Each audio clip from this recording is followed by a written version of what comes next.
Hi, Guy from Bugs and Stuff here. So as you can see by this amazing location, we are not in Africa, we are not in Asia, we're not searching for tarantulas. This time we're doing something a little bit different. I'm back in the field in England, in Cumbria this time, with Richard Gallen, and today we're searching for a very different spider, a very rare spider.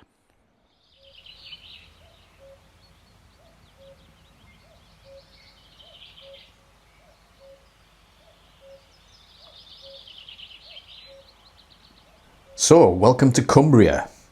Take a look at this stunning landscape.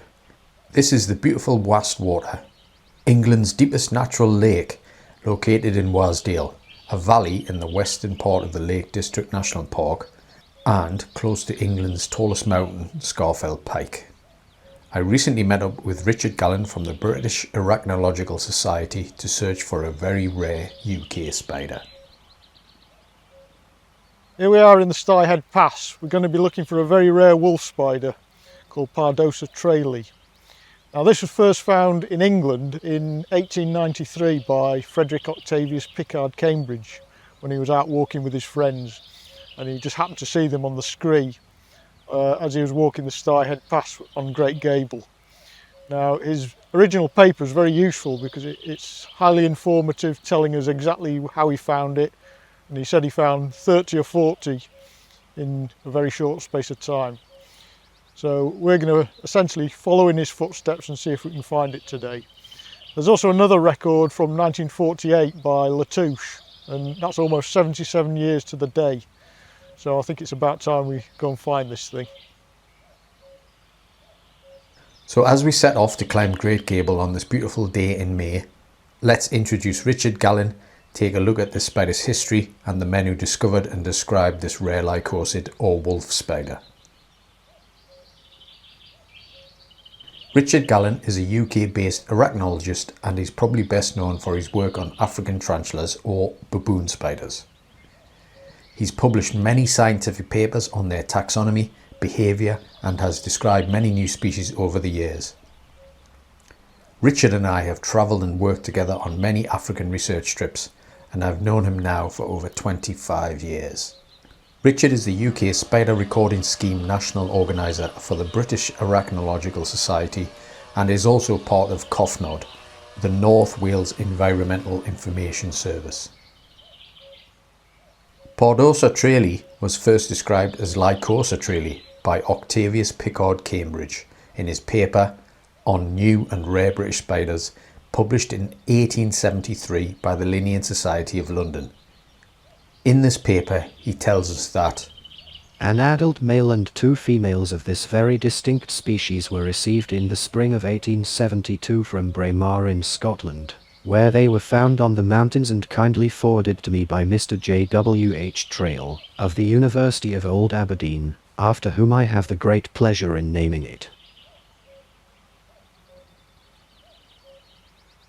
20 years later, in 1893, the nephew of Octavius Pickard-Cambridge, Frederick Octavius Pickard-Cambridge, found and published the first English record of this species in his own paper on new genera and species of British spiders.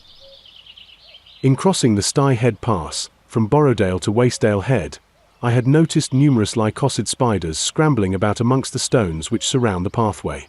These I took to be Lycosa ammentata, and in the hurry of the march and in the distraction of company did not stop to identify them more certainly.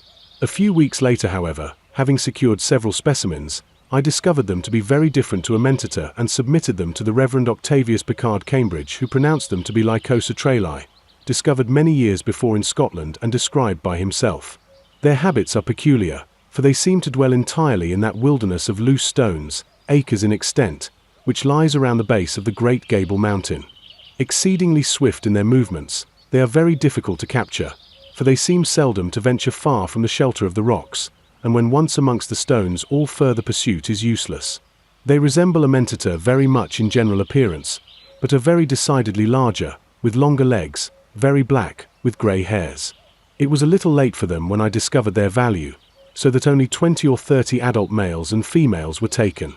It is, however, evidently a very abundant spider, and probably inhabits the screes of sunny aspect throughout the whole of the Lake District.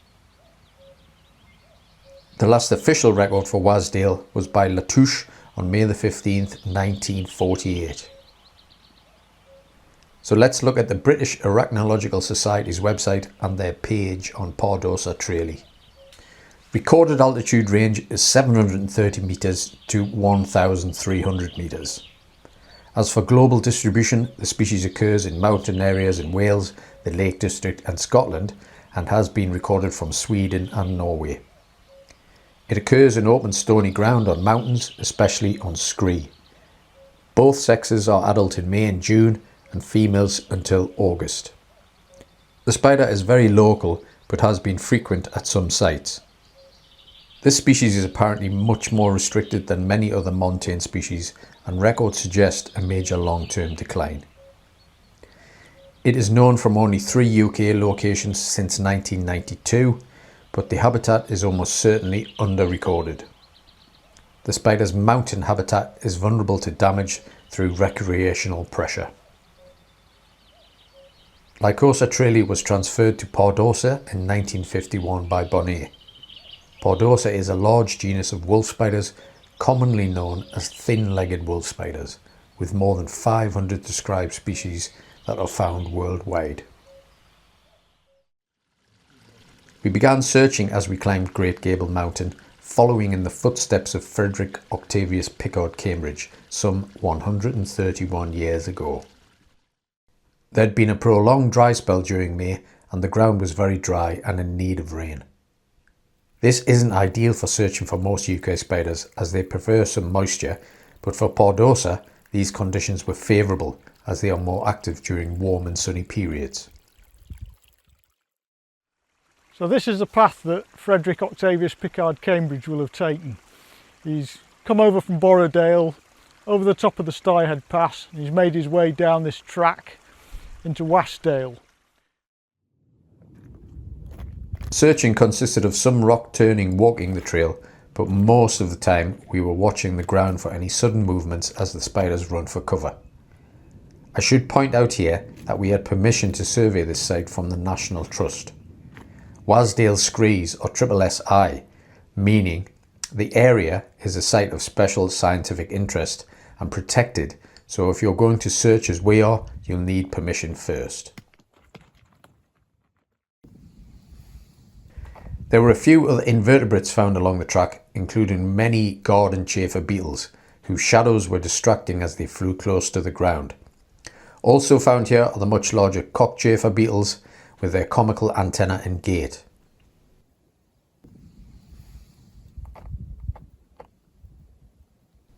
Just sitting out in the open, this large drinker moth caterpillar and a few copper click beetles.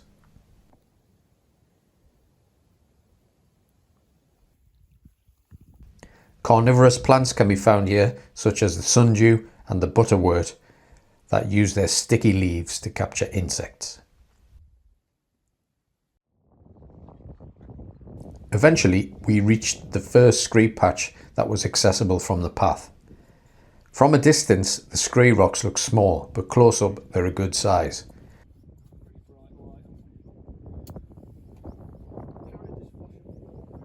Scree is a collection of broken rock fragments that have accumulated through periodic rockfall. Almost immediately, just at the very beginning of the scree section, I spotted our first spider of the day, an adult male running fast through the rocks.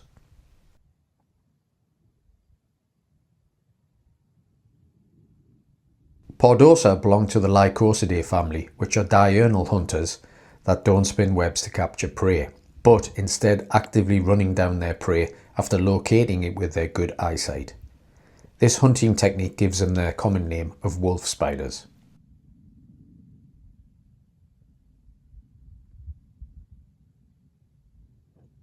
Within a few minutes we both spotted more of these, including females that were carrying egg sacs.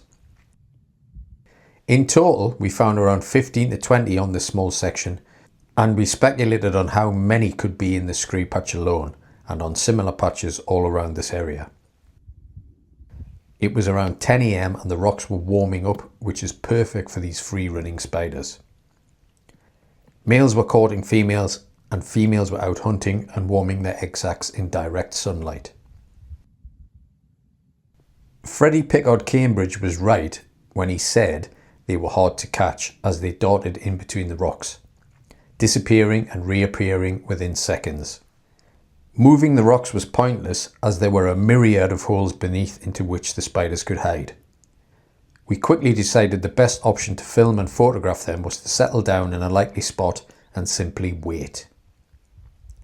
These spiders are somewhat territorial, so if you're patient enough, the same males and females will be seen around the same patch of rocks, and that's when you can hopefully grab your photos. We eventually secured a couple of specimens, and you can see how big the males are in this pot. Pardosa males are larger and leggier compared to females, and that gives them their often used common name of thin-legged wolf spiders.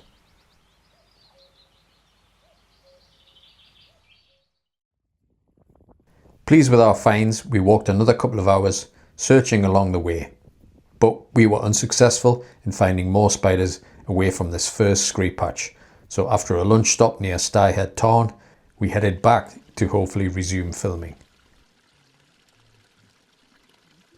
By the time we returned, it was mid-afternoon and no spiders could be found. This was probably due to the temperatures. There was a 10 degrees Celsius increase in temperature of the rocks when we returned, so maybe this was simply too hot for the spiders to be out in the open. Right, we've investigated lots of habitat along the Styhead Pass to see where Pardosa trailli is living, and we've isolated it down to this natural scree that you can see in the background. It's very in keeping with where this spider's been found in similar situations in Wales. So you can see just how restricted it is in the mountains. A lot of the mountain landscape around here is upland acid grassland, which is unsuitable for this spider. So, the successful day. So Richard, thanks for asking me along on this trip. So let's have a chat about this particular spider, this particular habitat, and why this spider is so special. So we've searched not very much of this hillside, I'll be honest, but enough to suggest that they are restricted to these scree slides on the side of the hills. So why do you think that would be? Why do you think they're sticking to just one type of habitat? I know it's obviously a habitat specialist, so this is the habitat it prefers, and that's why we don't find it on any of the other montane habitats that we're looking at. Yeah, so research and planning obviously is a big help, isn't it, when we're trying to find these rare spiders. So it didn't really take us long once we got on this hillside to find the first few, did it?